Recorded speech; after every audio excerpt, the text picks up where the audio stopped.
So hello fellow banknote collectors, this is Glenn back with another video.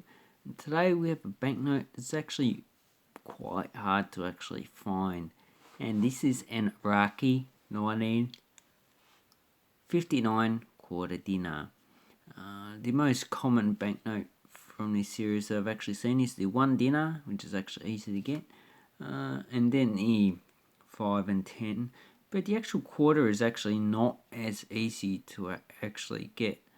I've searched on the internet. There have been a few sold items, but there's actually nothing for sale now. So when I actually saw this one, I thought, oh, I have to get this because this is actually an item that's actually not going to come up very often. So you'll be probably waiting a long time to actually get a banknote like this.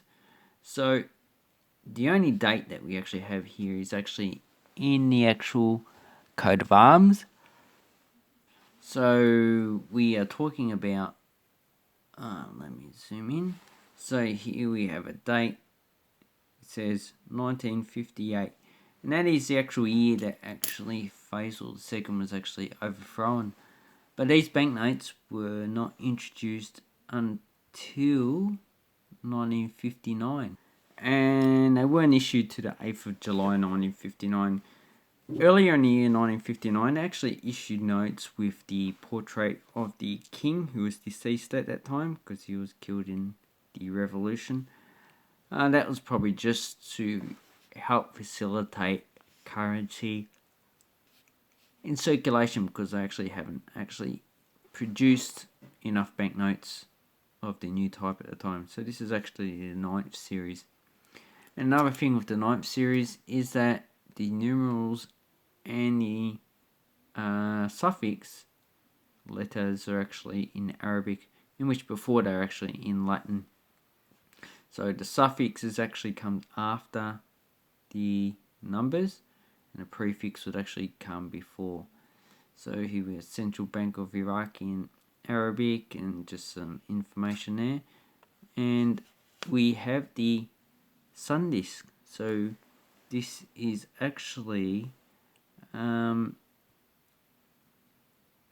symbol from in Akkadian, Shamash and Ishtar. And Shamash in Sumerian is Utu, and Ishtar in Sumerian is Inanna. And if you're not too familiar with those languages, they were languages that were spoken for 3,000 to 4,000 years ago. Sumerian became extinct about 4,000 years ago, and Akkadian about 2,500 to 3,000 years ago became extinct. So Akkadian actually took over Sumerian, and then Aramaic took over Akkadian. So that's some little historical information. And I find Sumerian actually very fascinating. And the watermark is also the coat of arms. So what do the coat of arms actually consist of? Okay, so it is an emblem of Iraq. Each beam consists of 3 stretchings. So we have 1, 2, 3. So this is the beam here. The color of golden yellow. So these are golden yellows. Between every 2 beams are red projecting of a star's energy. So these are actually red. These pointy things are actually red. Amidst that circle, a blue area exists. So a blue area. And in the center, which is a golden spike, surrounded by a black wheel with 8 rectangular projections at the inner side. So we don't actually see that there. Encircled by a white ring that extends to the black circumference. In the middle is a white ring. It is an Arabic sword. So I've got Arabic swords. That embraces the wheel at the left hand side, and the Kurdish dagger. They look actually the same. That embraces it at the right hand side. We've got, so on this side, this is supposed to be a Kurdish dagger, and it's supposed to be Arabic sword. So represents the two major ethnic groups that are actually in Iraq, even to this day, the Kurds and the Arabs. Okay, the Republic of Iraq is written in Kufi script. So Kufi script is a type of Arabic script. You can see there. It's actually very stylish, Kufi. It's very good for writing. It actually looks quite nice.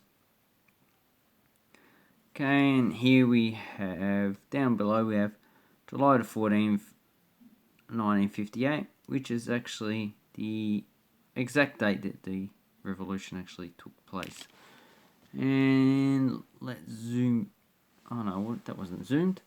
And if we look on the other side, it just says date palms, which is the major crop in Iraq, especially southern Iraq.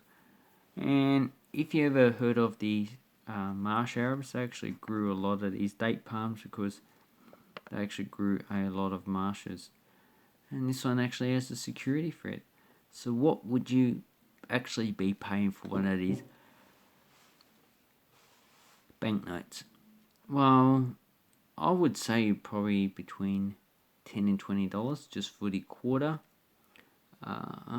What I've seen on the internet is probably between $15 and $20, but I myself got this for about $10 because no one else actually bid on it because it was at the start of the pandemic and a lot of people probably just stopped actually buying from eBay just because they didn't know.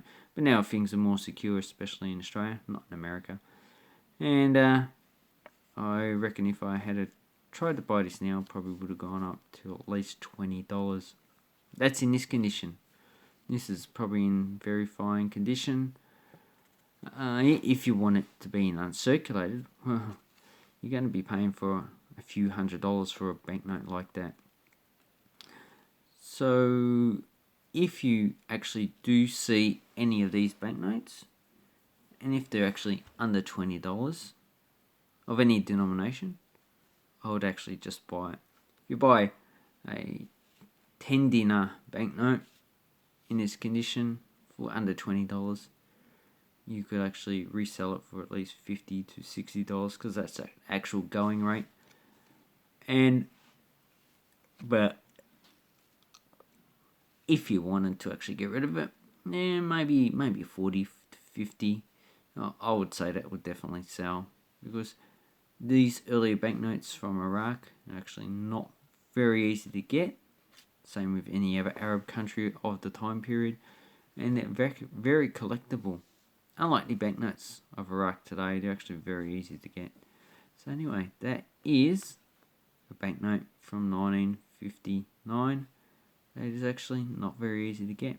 I'll leave a link down below to Iraqi banknotes, as per normal on eBay, and see what you can actually come up with, and just have an awesome banknote collecting time because sometimes you can get things that are not easy to get. So always look around and see what's actually around on the web.